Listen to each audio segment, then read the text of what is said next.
Assalamualaikum warahmatullahi wabarakatuh. Bapak Ibu guru agama agama Islam yang kami hormati, pada kesempatan kali ini izinkan saya untuk menyampaikan diseminasi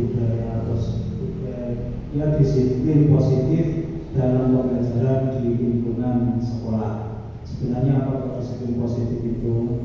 Apakah kita itu setiap hari yang kita lakukan itu sudah termasuk disiplin positif, atau justru malah sebaliknya kita itu terpaksa dalam melaksanakan disiplin tersebut? Lanjut, Pak.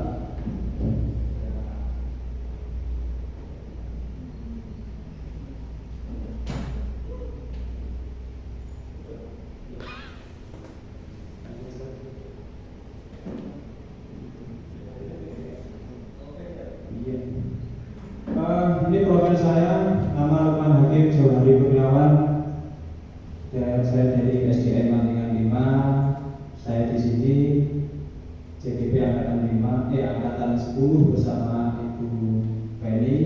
Jadi untuk tahun berikutnya kami doakan teman-teman semuanya bisa mengikuti pendidikan guru penggerak, karena banyak sekali ilmu yang bisa didapatkan Bapak Ibu. Itu email saya.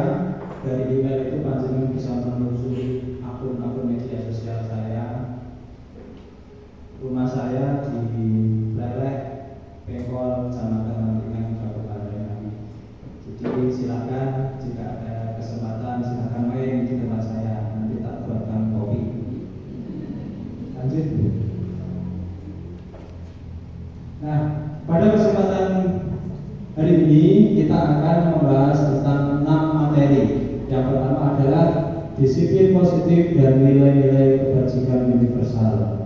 Kemudian yang kedua adalah teori motivasi, hukuman dan penghargaan restitusi. Yang ketiga keyakinan kelas. Yang keempat kebutuhan dasar manusia dan dunia berkualitas. Kelima restitusi, 5 posisi kontrol. Kemudian yang keenam adalah segitiga restitusi. Bapak Ibu, mungkin masing-masing atau sebelumnya kita juga belum mengetahui apa itu restitusi, apa itu hukuman dan penghargaan. Nah, mari kita bahas bersama-sama, kita belajar bersama-sama sehingga kita nanti bisa mengetahui apa yang sudah kita lakukan itu kita refleksikan sudah sesuai atau belum. Lanjut. Setelah diadakan diseminasi ini, diharapkan kita nanti akan memahami konsep pendidikan menurut Ki Hajar Dewantara dihubungkan dengan konsep budaya dan lingkungan positif di sekolah yang berpihak pada murid. Nah, jadi apa yang sudah kita lakukan sudah sesuai atau belum dengan konsep yang diberikan oleh Bapak Pendidikan kita Ki Hajar Dewantara. Kemudian dapat melakukan evaluasi dan refleksi tentang praktik disiplin dalam pendidikan Indonesia secara umum untuk mendapatkan pemahaman baru mengenai konsep disiplin positif untuk menciptakan murid dengan profil pelajar Pancasila. Yang ketiga adalah memahami peran sebagai guru untuk membangun budaya positif dengan menerapkan konsep disiplin positif dalam berinteraksi dengan murid. Nah, ini adalah capaian pembelajaran yang akan kita capai Bapak Ibu. Lanjut Pak Henry. Nah, sekarang pertanyaan pematik. Yang pertama, setuju atau tidak? Hukuman dapat mendisiplinkan anak. Ya. Setuju atau tidak Bapak Ibu? Tidak. Yang bilang setuju siapa? Tangan. Yang bilang tidak angkat tangan. Ayo. Nah, Pak Wasis, kenapa kok Pak Wasis tidak setuju bahwa hukuman itu dapat mendisiplinkan anak? Tidak sampai itu. Ya. Nah, gimana Pak Wasis? Karena kadang anak dihukum itu belum tentu menyadari kesalahannya. Padahal untuk menjadi baik itu kan yang penting paham kesalahannya.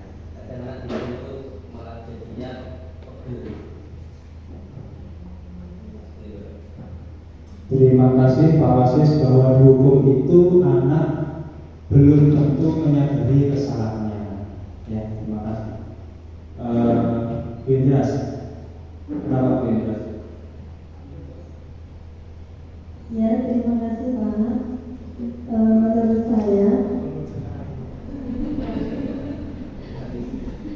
Menurut saya hukuman dapat mendisiplinkan anak tadi saya tidak setuju karena bisa jadi anak menjadi trauma Pak.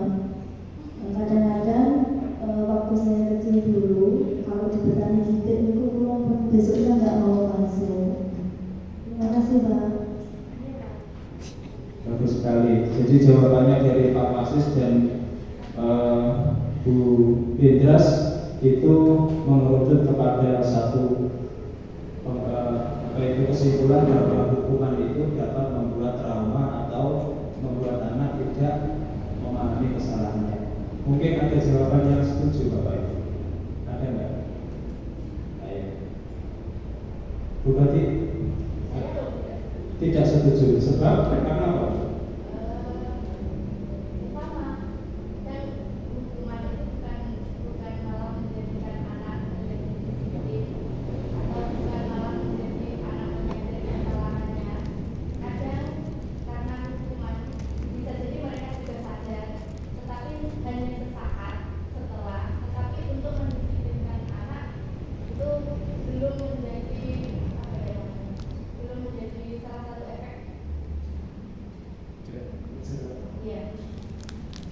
Ya, terima kasih. Jadi mayoritas tidak setuju ya. Jadi hukuman untuk mendisiplinkan anak. Tapi pada praktiknya itu yang dipakai.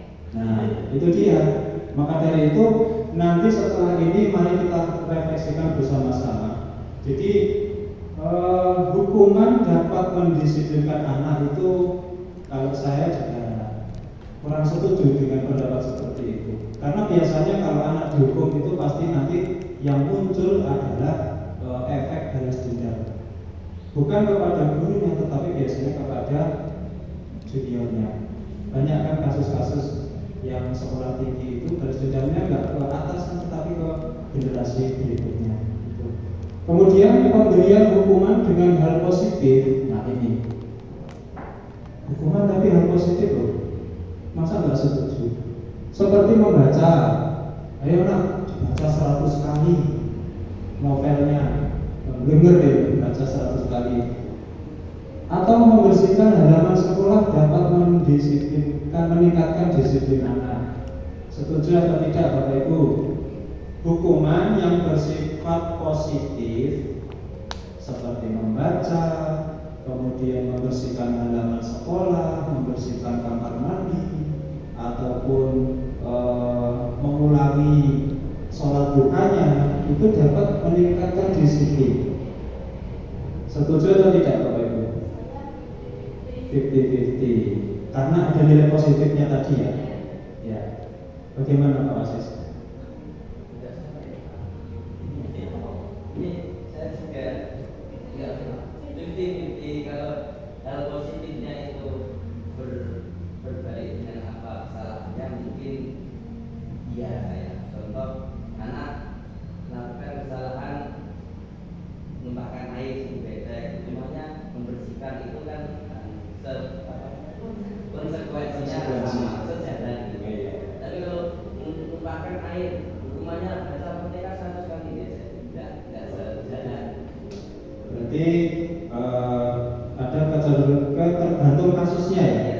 Jadi ketika anak itu seperti contoh menumpahkan air, ya berarti konsekuensinya adalah membersihkan. Baik, yang ketiga adalah memberi penghargaan dapat meningkatkan motivasi belajar. Bapak Ibu, sering kan dari kita itu memberikan penghargaan. Nah, nanti kalau kamu dapat, anak kita sendiri aja. Nah, kalau dapat peringkat pertama, nanti tak belikan sepeda. Seperti itu. Setuju nggak Bapak Ibu dengan pernyataan yang ketiga ini? 50-50. Bu Lili, pripun Bu Lili? Panjenengan yang sudah berpengalaman soalnya putranya udah dewasa. Pripun boleh? Setuju. Jadi dengan penghargaan memacu semangat ya.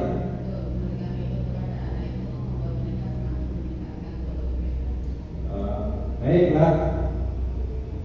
Ini ada 3 pernyataan, komentarnya Bapak Ibu beragam, ada yang setuju, ada yang tidak, tergantung dengan kasus. Baik, lanjut Bapak Ibu. Baik.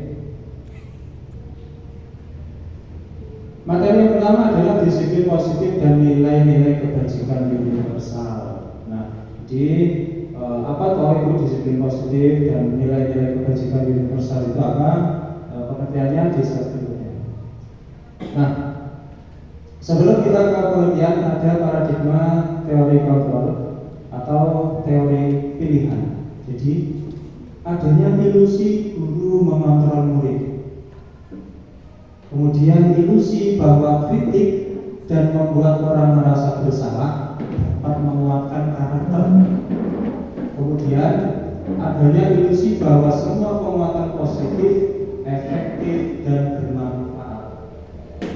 Dan terakhir, ilusi bahwa orang dewasa memiliki hak untuk memaksa. Coba Bapak Ibu, dari 4 pernyataan ini coba dibayangkan, direfleksikan.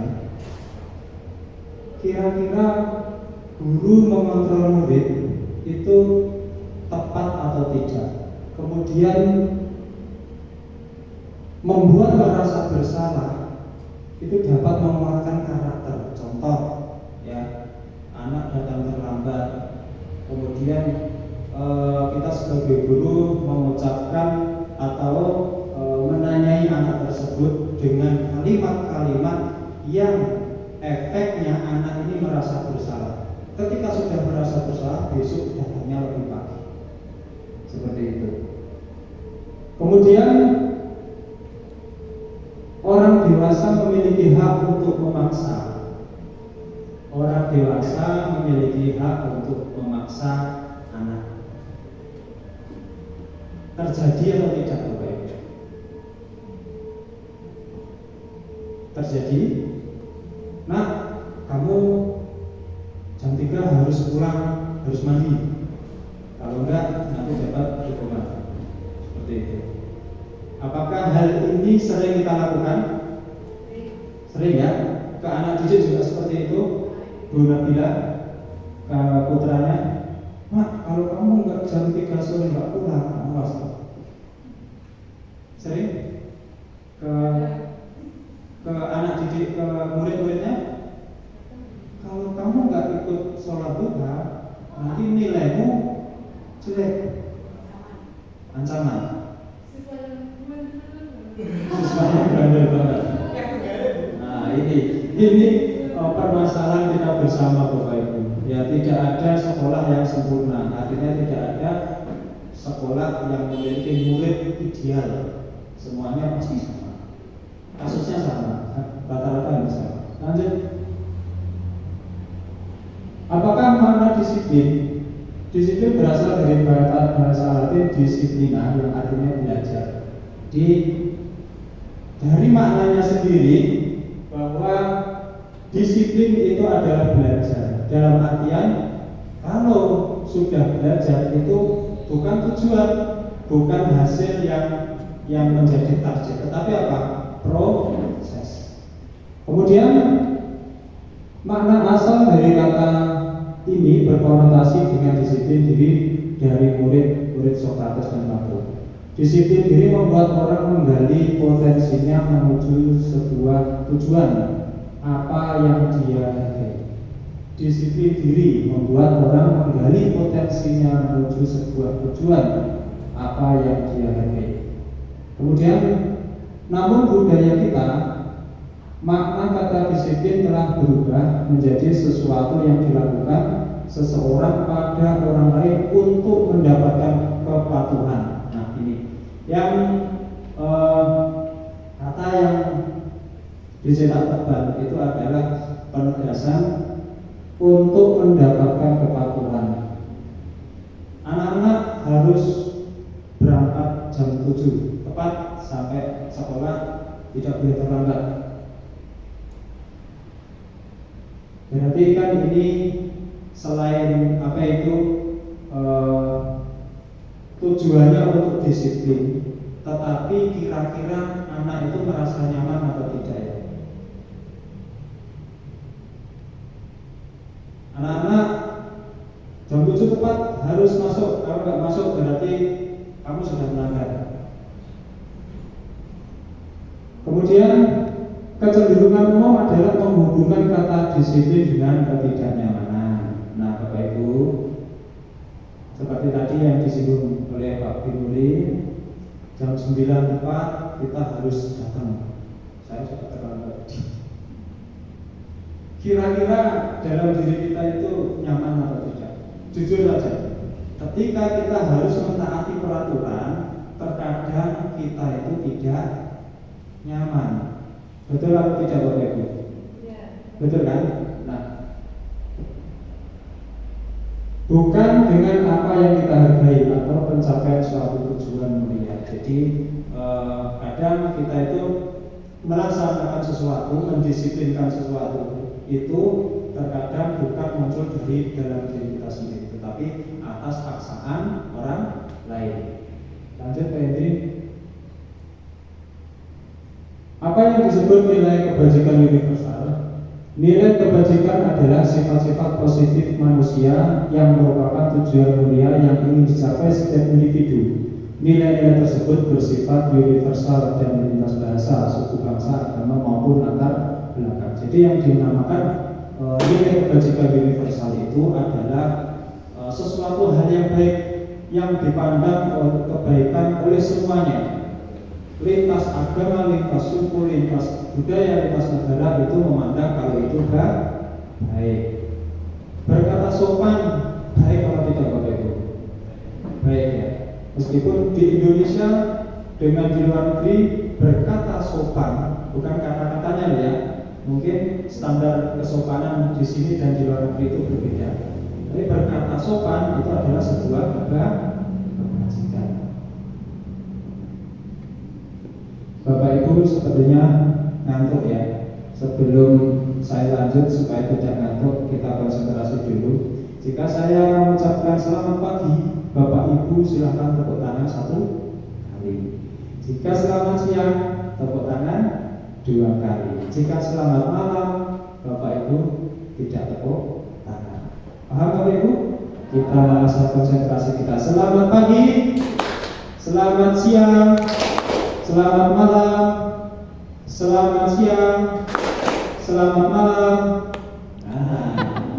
Masih ada yang belum konsentrasi. Selamat pagi, selamat malam, selamat siang. Baik, terima kasih. Dengan mengaitkan nilai kebajikan yang kita yakini seseorang, maka motivasi intrinsiknya akan terbangun sehingga menggerakkan motivasi dalam diri. Jadi disiplin positif, nilai kebajikan universal itu yang menjadi target dari ini adalah memunculkan sifat dari dalam diri sendiri. Jadi ketika orang itu, ketika murid melakukan sebuah kedisiplinan, itu adalah lahir dari dalam diri kita sendiri. Sebagai contoh, Bapak Ibu, Bapak Ibu kesini tadi naik motor, jalan kaki. Ya. Tapi mayoritas naik motor ya. Pakai helm nggak Bapak Ibu? Pakai. Bapak Ibu pakai helm takut dengan polisi atau demi keselamatan? Nah, inilah yang dimaksud adalah disiplin positif.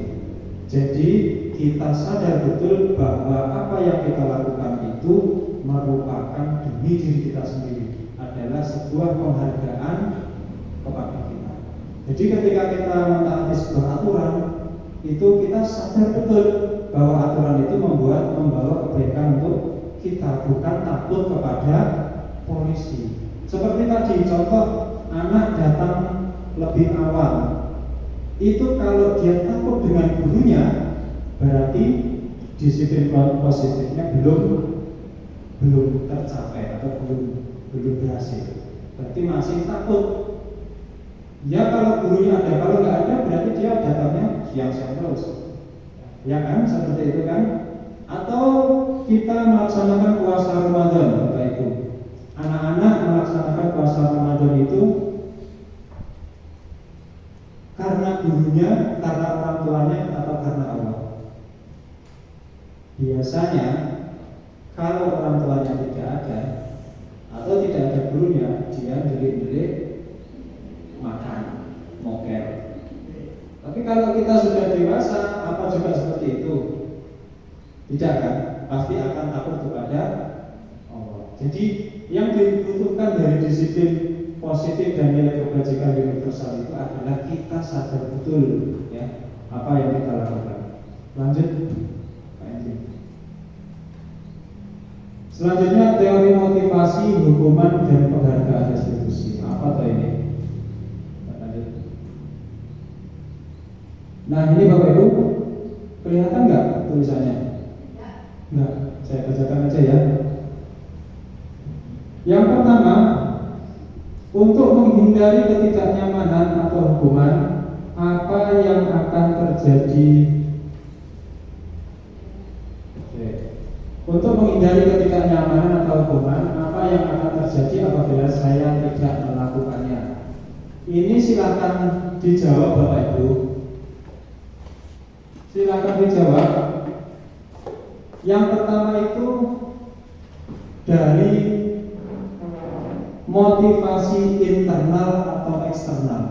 Kira-kira yang pertama, untuk menghindari ketidaknyamanan atau hukuman, apa yang akan terjadi apabila saya tidak melakukan? Internal atau eksternal? Ayo. Nah, eksternal. Ada jawaban yang lain? Pak Wasis mandok-mandok ya. Internal, eksternal? Eksternal. Ada jawaban yang lain? Bu Linda? Internal, eksternal? Eksternal. Oke. Yang kedua, untuk mendapatkan imbalan dari orang lain atau institusi, apa yang akan saya dapatkan apabila saya melakukannya? Jadi intinya adalah melakukan sesuatu supaya dapat imbalan. Motivasinya apa? Internal atau eksternal? Eksternal. Berarti jawabannya sudah mulai kencang, berarti sudah mulai semangat Bapak Ibu. Yang ketiga, untuk menghargai diri sendiri, saya akan menjadi orang yang seperti apa bila saya melakukannya? Internal atau eksternal? Internal. Ya. Kita lihat jawabannya apa, nanti yang benar mendapatkan hadiah snack. Lanjut. Nah, ini. Betul jawaban Abu Nabila, bahwa yang pertama itu adalah untuk menghindari hukuman. Jadi intinya melakukan sesuatu itu supaya tidak dihukum saja, supaya menghindari ketidaknyamanan adalah motivasi eksternal dari luar. Kemudian yang kedua, betul jawaban Bapak Ibu, eksternal itu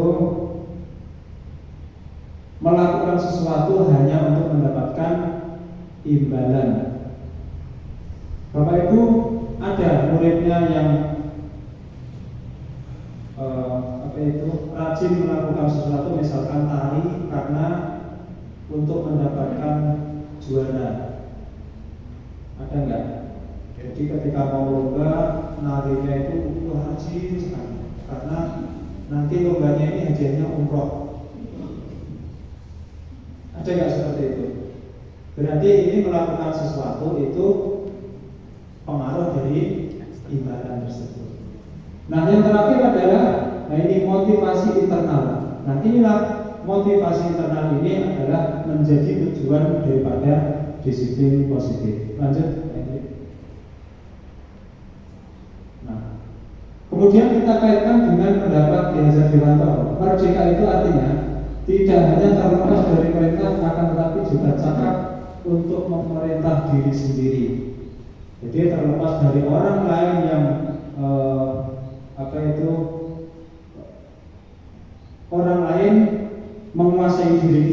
itu kita tidak merdeka, ya. Jadi yang dinamakan merdeka itu ya kita ya diri kita sendiri. Kita melakukan disiplin ya karena pengaruh dari dalam diri kita, bukan karena tekanan dari atasan, bukan dari tekanan dari pihak manapun. Nah, ini nanti ada kaitannya dengan pola disiplin positif yang dilakukan oleh siswa-siswi kita. Lanjut ke ini. Nah, ini dihukum oleh penghargaan. Bapak Ibu, hati-hati memberikan penghargaan. Terutama penghargaan itu bersifat materi. Kadang kita sering, dulu itu saya sering melihat atau sering mengalami, kowe nek untuk juara tak duit, ya seperti itu. Nanti nek untuk juara tak jajan mie ayam, nah, seperti itu. Itu sebenarnya adalah menghukum, Bapak Ibu. Dihukum, jadi siswa itu adalah dihukum dengan penghargaan. Nah, ini mempunyai efek jangka pendek dan jangka panjang. Kemudian penghargaan menghukum, penghargaan mengurangi ketepatan, penghargaan juga tidak efektif. Nah, saya ambil yang kedua dari bawah adalah penghargaan mematikan kreativitas. Jadi kita terkadang melakukan sesuatu itu karena hanya yang kita harapkan adalah sebuah hadiahnya. Betul atau tidak? Kalau kita beragama, kita melaksanakan sholat duha supaya rezekinya lancar. Itu kita terhukum oleh penghargaan, Bapak Ibu. Betul nggak Pak Wasis? Jadi kita sholat duha supaya nanti supaya saya dapat rezeki banyak. Lupa dengan yang memberi rezeki. Nah itu. Jadi intinya ketika kita sudah terpenjara oleh penghargaan, maka kreativitas kita itu mati. Ya, kreativitas kita itu tidak akan berjalan dengan baik.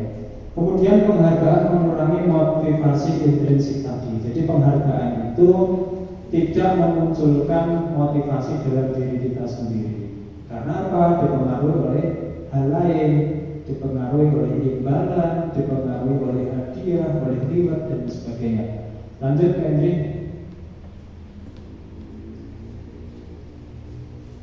Nah, penghargaan tadi itu bisa diganti dengan bentuk apresiasi. Apresiasi diberikan secara khusus, diberikan secara pribadi, kemudian beri pengakuan kepada semua murid, biar murid itu merasa diuwongke. Ya, nak kamu hebat. Kata-kata nak kamu hebat ini sudah membakar semangat anak-anak. Ya, tidak perlu memberikan motivasi atau penghargaan secara materi. Nah, nanti kita dianggap pelit, Pak. Bukan seperti ini. Ya. Kalau kita terlalu sering memberikan penghargaan secara materi kepada anak-anak, itu justru anak kita akan mematikan karakter anak tersebut. Kemudian fokuslah pada proses. Nah, nggak dapat juara nggak apa-apa, nak. Yang penting kamu selama mengikuti proses kegiatan ini, kamu tahu. Ya, kamu membuat tempe itu tahu prosesnya dari kedelai, kemudian diproses, kemudian sampai menjadi tempe itu tahu prosesnya. Ya, bukan dari hasilnya saja, tetapi prosesnya itu tahu. Lanjut Pak Hendrik.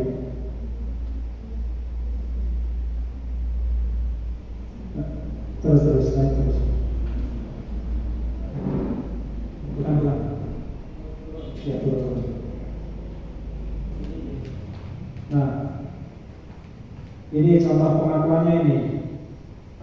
Kemarin saya perhatikan rasa empatimu besar sekali pada saat menolong murid dari di kelas kita. Jadi ini adalah sebuah apresiasi kita terhadap anak didik kita. Jadi tergantung pinter-pinternya kita itu mengolah kata Bapak Ibu supaya anak didik kita ini muncul motivasi dalam dirinya sendiri, merasa dihargai dengan perkataan kita. Kemudian saya menghargai kepedulianmu pada saat kamu membantu teman-temanmu di tugas kelompok. Nah, ini nilai kebajikannya adalah yang pertama empati, kemudian selanjutnya adalah kepedulian, yang ketiga rasa tanggung jawab. Jadi ini yang perlu dimunculkan di nilai kebajikannya. Lanjutkan ya. Apa itu restitusi? Pak Wasis pernah mendengar kata restitusi? Resti, ya, istri saya. Oh iya. Betul. Jawaban yang sangat cerdas. Belum ya? Bapak Ibu ada yang sudah mendengar kata restitusi selain istrinya Pak Wasis, Ibu Nabila? Pernah tak lupa? Ya, nanti kita dibuka kembali memorinya supaya tidak lupa. Apa itu restitusi? Lanjut. Restitusi itu adalah proses menciptakan kondisi bagi murid untuk memperbaiki kesalahan mereka. Bapak Ibu semuanya, setiap hari kita menghadapi kesalahan murid. Bagaimana kita seharusnya? Inilah yang dinamakan restitusi. Jadi proses pengembalian kepercayaan diri atau kondisi murid setelah melakukan kesalahan. Biar anak itu tidak fokus pada kesalahan, biar anak bangkit dari kesalahan, sehingga mereka bisa kembali pada kelompok mereka dengan karakter yang lebih kuat. Biasanya kalau kita melakukan kesalahan, contoh kita di lingkup KKG ini kita melakukan kesalahan hari ini. KKG berikutnya kita mau kembali ke sini, rasanya gini. Bagaimana rasanya? Bulur. Ya, oke kan? Seperti ada beban gitu kan. Ya, anak-anak juga seperti itu. Ketika melakukan kesalahan, dia mau kembali ke kelompoknya itu juga merasa beban karena berbuat salah. Dan bahayanya ketika anak itu fokus pada kesalahan, ini bisa menimbulkan depresi. Ya nggak akan segera bangkit. Nggak hanya anak, orang tua juga seperti itu. Kalau kita terlalu fokus pada kesalahan, kita merasa bersalah, terus dihantui rasa bersalah terus, kita lama-lama akan jadi pasiennya Pak Kartini. Ya, gitu. Jadi marilah kita tinggalkan kesalahan itu, kita ambil hikmahnya. Nah, inilah tujuan restitusi itu nanti supaya anak itu mengerti kesalahan dan mengambil pelajaran daripada kesalahan yang sudah dilakukan. Jadi supaya murid itu dapat mencari solusi atas masalahnya sendiri. Contoh, Pak Wasis tadi ada kasus anak menumpahkan air. Kemudian Pak Wasis sikapnya Pak Wasis bagaimana? Ketika Pak Wasis melihat anaknya tadi menumpahkan air di lantai, sikap Pak Wasis bagaimana?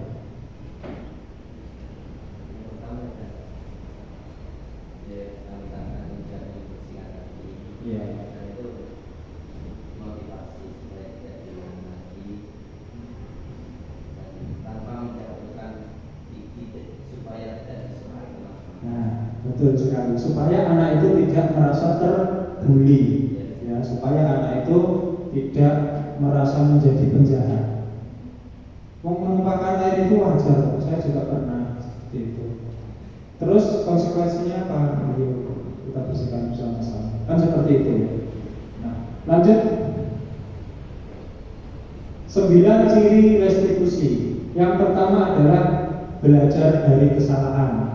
Nah, dari kesalahan itu kita belajar supaya tidak terulangi. Kemudian memperbaiki hubungan.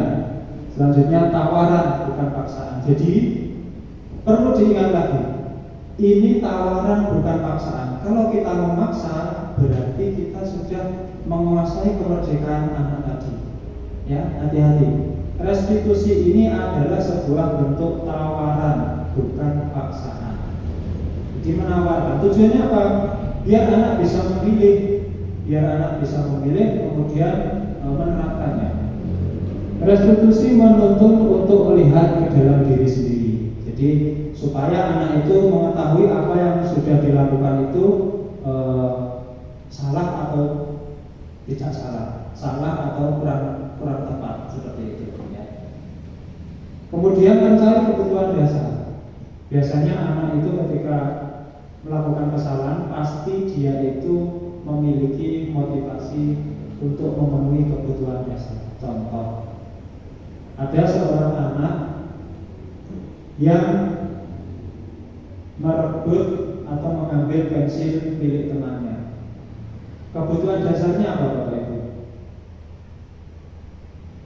Karena anak tersebut pengen punya pensil supaya bisa nulis. Itu adalah kebutuhan dasar. Jadi kebutuhan dasar. Jadi setiap kesalahan itu pasti ada kebutuhan dasarnya dari anak.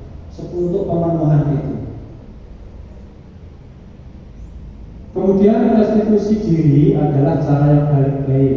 Fokus pada karakter bukan tindakan. Nah, jadi Bapak Ibu guru, sebagai guru kita harus fokus terhadap karakter anak, bukan tindakannya yang salah, tetapi bagaimana anak tersebut bisa memperbaiki kesalahannya, bisa mengambil tindakan atau berkarakter yang baik terhadap problemnya sendiri, kemudian mencari solusinya sendiri. Ketika kita sudah terbiasa membuat anak atau anak terbiasa dengan mencari solusinya sendiri, maka dia sampai besar nanti akan mudah dalam menjalani kehidupan. Karena apa? Sudah terbiasa dalam mengatasi masalahnya sendiri. Kalau dia tidak terbiasa, dia akan menjadi pribadi yang lemah. Paham? Ya. Lanjut. Keyakinan keras. Lanjut Pak. Mengapa tidak peraturan saja? Mengapa kok keyakinan? Nah, kembali tadi seperti tadi. Mengapa kita memiliki peraturan harus memakai helm? Supaya apa? Keyakinannya apa? Peraturannya adalah mengendarai kendaraan roda 2 wajib memakai helm. Keyakinannya apa? Untuk keselamatan. Yang kedua, mengapa kita memiliki peraturan 3M? Masker, cuci tangan, jaga jarak. Ini waktu corona kemarin. Peraturannya itu wajib pakai masker. Ya. Keyakinannya adalah kesehatan. Itu. Lanjut, mengapa kita memiliki peraturan harus datang tepat waktu saat mengikuti pelajaran? Peraturannya adalah harus datang tepat waktu. Keyakinannya adalah apa? Supaya disiplin, kemudian supaya tertib, supaya apa? Kita memahami materi tidak ketinggalan itu. Lanjut. Nah ini yang sebelah timur itu ada peraturan, sebelah kanan ada keyakinan. Nanti Bapak Ibu silakan menjawab sebelum dibuka slide berikutnya. Silakan jawab. Yang pertama adalah selalu kembalikan buku ke tempatnya. Ini keyakinan kelasnya apa? Kira-kira. Yang kedua, dilarang mengganggu orang lain. Yang pertama dulu, selalu kembalikan buku ke tempatnya. Keyakinan kelasnya apa? Bu Yeni. Kerapian. Apa? Kerapian ya? Kerapian. Yang kedua, dilarang mengganggu orang lain. Keyakinan kelasnya apa? Kita itu jangan mengganggu orang lain. Karena kalau melakukan suatu mengganggu kan? Keyakinannya adalah apa?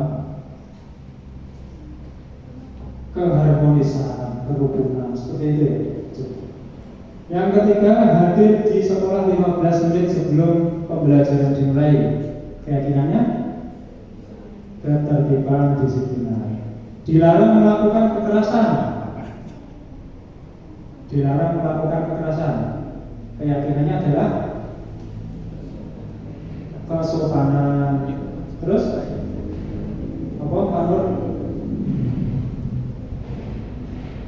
dilarang melakukan kekerasan kepada istri. Keyakinannya adalah kerukunan. Nah, itu. Dilarang menggunakan narkoba. Nah, ada bapak ibu yang menggunakan narkoba?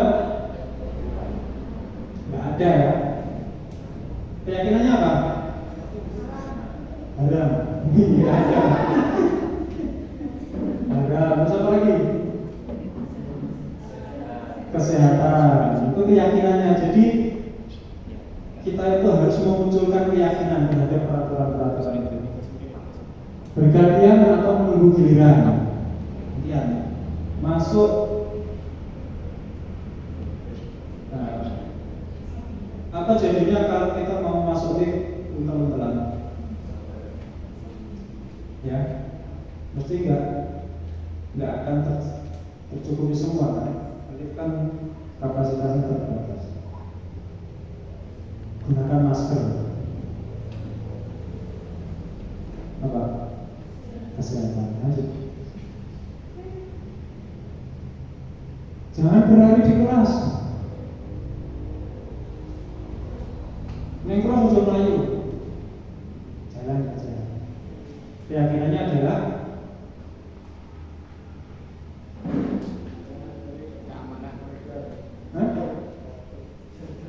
ya keamanan. Ya, lanjut Pak Indri. Nah ini selalu kembalikan. Nah, ini ya jawabannya ya, dibaca sendiri Bapak Ibu. Lanjut Pak Indri. Masih ada beberapa materi. Kebutuhan dasar manusia dan dunia berkualitas. Bapak Ibu semuanya dalam hidup ini mempunyai kebutuhan dasar kan? Kebutuhan dasar manusia ada berapa Bapak Ibu? 3. Tidak apa-apa, jawab saja, tidak apa-apa. Ada berapa Pak Nur?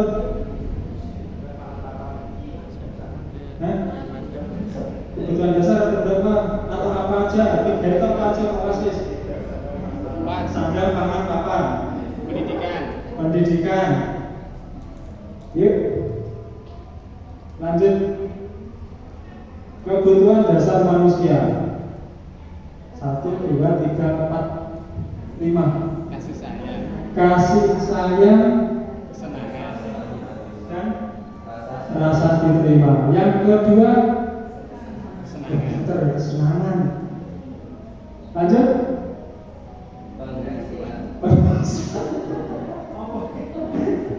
Iya betul, penghasilan kita nggak punya penghasilan ya. Apa? Lanjut bawahnya. Yang atas tadi kata proses penghasilan. Selanjutnya kebebasan yang paling bawah bertahan hidup. Lanjut Pak Hendri. Ting.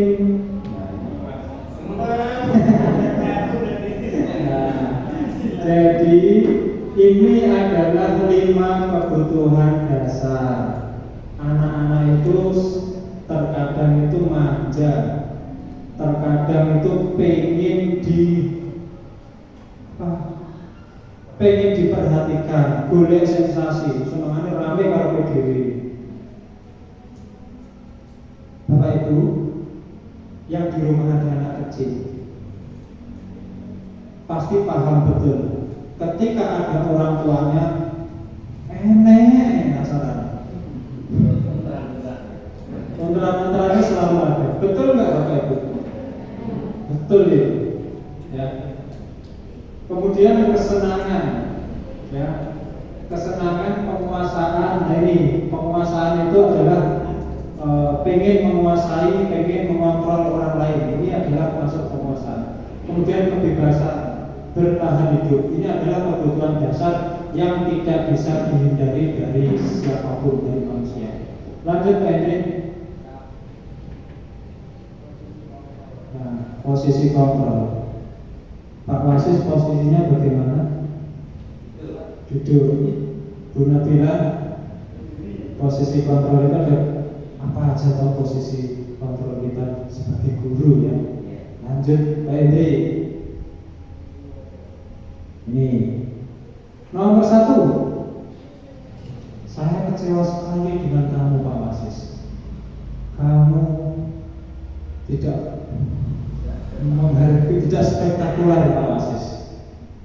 Ini kira-kira ketika atasan atau guru berbicara seperti itu dia sedang berada di posisi seperti apa. Yang kedua, kamu tidak pernah benar melakukannya Pak Wasis, kamu tidak spektakuler, ya. Tidak punya gebrakan. Kata-kata ini punya power nggak? Kalau kata-kata ini saya kecewa sekali dengan kamu, kira-kira murid kita bagaimana? Langsung bagaimana? Langsung langsung kena mental kan? Saya kecewa dengan kamu, benar bilang kemarin saya sudah janjian tapi kamu tidak datang. Ya, kecewa nggak? Atau merasa down nggak ketika anak didik kita berkata seperti itu? Ayolah lakukan demi Bapak Ibu. Ini agak punah. Ya. Yang keempat, apakah kamu mau mendapatkan stiker bintang hari ini? Ini sebuah tawaran juga. Yang kelima, bagaimana kamu bisa menyelesaikan masalah ini? Yang keenam, kamu selalu yang paling terakhir Pak Wasis. Teman-teman sudah spektakuler, Pak Wasis belum. Dari keenam ini Bapak Ibu, menurut Bapak Ibu yang paling baik, menurut Bapak Ibu yang nomor berapa? 4. Nomor berapa Bu Nafisa? 4. Bu Idras? 4. Bu Lili? 4. Oke. Tidak ada salah benarnya, kita nggak ada salah, nggak ada benar. Kita lanjut Pak Hendrik. Ini ya, dari jawaban sebelah kanan kira-kira yang paling baik yang nomor berapa Bapak Ibu? Nomor? Yang paling baik sebagai guru itu nomor 5.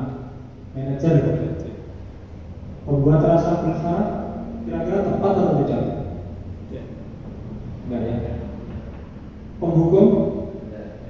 Nah. Kita lanjut buka kasusnya Pak Hendrik. Ini contoh kasusnya. Nah, nanti dari kasus ini Bapak Ibu bisa mengetahui posisi yang dilakukan oleh Pak Denny. Saya bacakan. Sabrina hari itu bangun terlambat dan terburu-buru sampai di sekolah. Dia pun akhirnya sampai di gerbang sekolah, tapi baru menyadari kalau tidak menggunakan sepatu hitam seperti tertera di peraturan sekolah. Di depan pintu kelas, Bapak Denny memperhatikan sepatu Sabrina yang berwarna coklat. Sabrina berusaha menjelaskan bahwa dia terburu-buru dan salah mengenakan sepatu. Pak Denny menanyakan Sabrina, apa peraturan sekolah tentang seragam warna sepatu? Sabrina menjawab sudah mengetahui sepatu harus hitam, namun terburu-buru dan salah menggunakan sepatu. Selain tidak mungkin pulang karena rumahnya jauh, Pak Denny tetap bersikeras. Ya sudah, kamu sudah melanggar peraturan sekolah. Kamu salah, sudah terlambat, salah pula sepatunya. Itu yang dikatakan Pak Denny. Segera buka sepatumu. Kalau tidak bisa menggunakan sepatu sesuai dengan peraturan. Lanjut. Sabrina meminta maaf dan memohon kembali kepada Pak Denny agar dapat mengenakan sepatunya dan berjanji tidak akan mengulang kesalahannya. Namun Pak Denny tidak mau tahu. Oh tidak, kamu telah melanggar peraturan sekolah. Kalau tidak sanggup ambil sepatu di rumah atau diantarkan sepatu ke sekolah, ya sudah, kamu sampai siang nggak usah pakai sepatu. Itu kata Pak Denny. Kemudian Sabrina pun dengan berat hati mencopot sepatunya dan memberikan kepada Pak Denny. Seharian dia tidak berani berkeliling sekolah karena malu, karena tidak pakai sepatu, dan lebih banyak berdiam diri di dalam kelas tanpa alas sepatu. Dari kasus ini, kira-kira Pak Denny itu berposisi sebagai apa? Hah? Penghukum. Ada jawaban lain? Lanjut.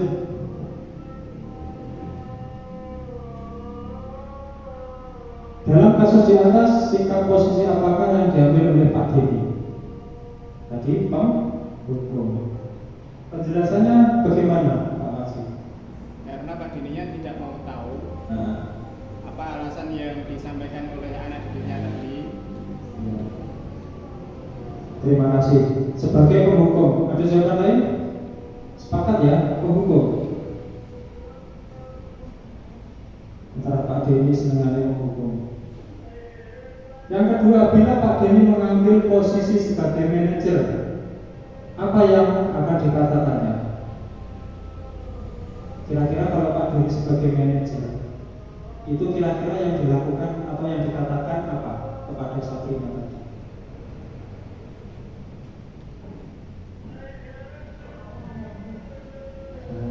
Lo mikir sedikit lah. Kira-kira kalau sebagai manajer, apa yang perlu dikatakan Pak Denny?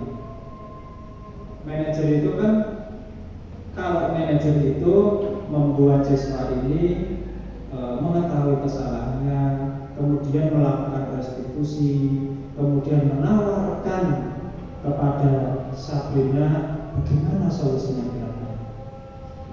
Ya, jadi yang dilakukan Pak Denny tadi menurut Bapak itu tepat atau tidak? Tidak, ya. Karena jelas-jelas Pak Denny membuat Sabrina itu menjadi seorang terhukum, ya, menjadi seorang yang terhukum. Nah, nilai kira-kira bila Anda jadi kepala sekolah ini, kira-kira ini ya, semoga saja nanti Bapak Ibu semua jadi kepala sekolah.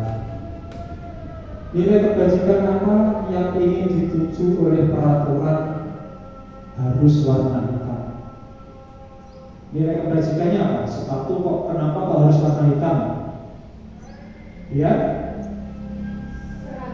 Dia seragam, ya? Biar apa Bu? Dia seragam. Jadi itu. Jadi jika Bapak Ibu jadi kepala sekolah itu kenapa kok harus warna hitam sepatunya? Biar dalam satu sekolah itu seragam. Baik, bagaimana Anda menyikapi langkah Pak Denny mengenai kasus tersebut? Pak Asis, jika Pak Denny jadi kepala sekolah, Pak Denny kok apa nih? Dinasehati. Dikapain berarti? Diapakan? Pak Denny tadi diapakan? Ya. Pak Denny memarahi Sabrina gara-gara sepatunya nggak hitam. Maksudnya Pak Denny itu sebagai manajer itu di posisi sebagai manajer atau Jika Ibu Feni jadi kepala sekolah, terus Pak Denny itu sikapnya seperti itu terhadap muridnya sebagai penghukum. ya saya restitusi lagi gurunya. Yang direstitusi gurunya. Iya. Oke, baik. Berani merestitusi gurunya. Konsekuensinya memang dimusuhi. Nah, itu Tapi berani. ya nggak apa-apa. Ya, demi kebaikan bersama ya. Jadi intinya kalau ada restitusi berarti sebaiknya semuanya harus bisa saling legowo, ya, gitu. Karena kita juga manusia biasa. Saya juga melakukan kesalahan, Bapak Ibu juga melakukan kesalahan, anak didik kita melakukan kesalahan. Tergantung bagaimana sikap kita terhadap kesalahan tersebut, apa merasa atau tidak, kan seperti itu. Kalau tidak merasa salah, ya wis salah. Lanjut. Segitiga restitusi. Tadi kata Pak Masis, Resti adalah istrinya. Tak tanya. Pak Wasis sudah pernah mendengar restitusi? Sudah. Kalau Resti istri saya, betul. Lanjut, apa itu segitiga restitusi? Lanjut. Nah ini ada segitiga, ya, nggak kelihatan ya, saya juga nggak kelihatan. Yang paling bawah adalah menstabilkan identitas.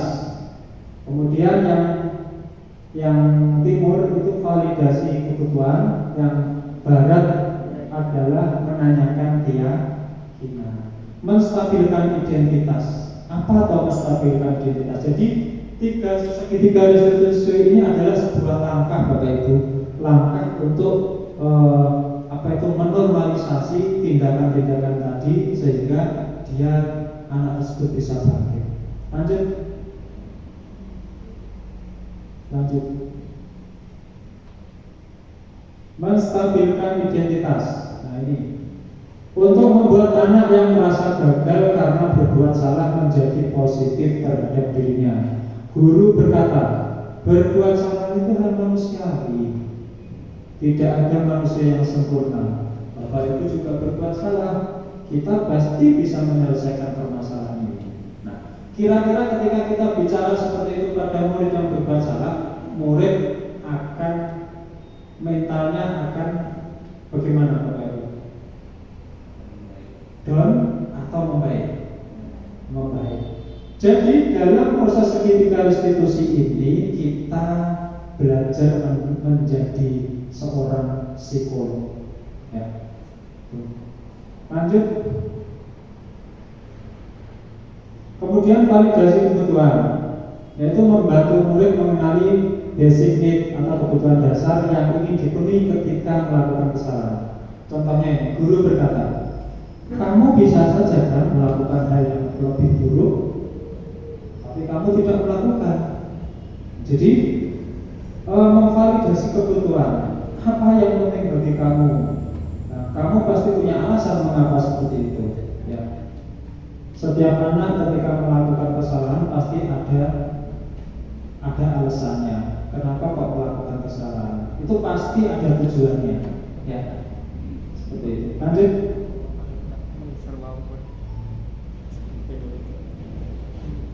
Kemudian menanyakan keyakinan, yaitu anak dapat melihat kesalahannya dihubungkan dengan norma sosial dan nilai-nilai yang mendasari manusia berinteraksi dengan orang lain.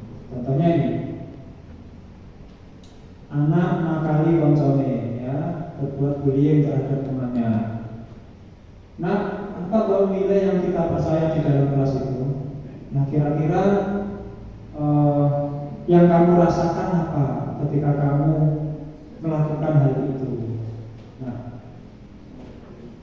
kelas yang ideal itu seperti apa, teman? Apakah pengen tukaran terus atau pengen damai? Seperti itu ya. Ini adalah proses daripada segitiga restitusi. Lanjut Pak Menteri. Nah ini Bapak Ibu adalah dokumentasi penerapan. Ada yang pertama itu, maaf fotonya kurang jelas, itu adalah proses menjelaskan pola-pola restitusi kepada anak didik saya di SD 55. Kemudian yang sebelah kanan adalah berbagi praktik baik tentang segitiga restitusi dengan teman sejawat di SD 55. Lanjut. Selanjutnya adalah di gambar kiri itu adalah maaf ini hanya foto saja. Itu adalah melihat video kasus segitiga restitusi. Jadi anak itu supaya mengetahui kalau ada kasus seperti ini, langkah-langkahnya bagaimana, sikapnya bagaimana, apa yang harus dilakukan itu supaya anak bisa mempunyai gambaran. Selanjutnya adalah yang gambar kanan, itu adalah proses restitusi kepada anak ketika anak tersebut melakukan kesalahan. Bapak Ibu, terima kasih atas waktunya. Apabila ada kesalahan, saya mohon maaf yang sebesar-besarnya. Wassalamualaikum warahmatullahi wabarakatuh.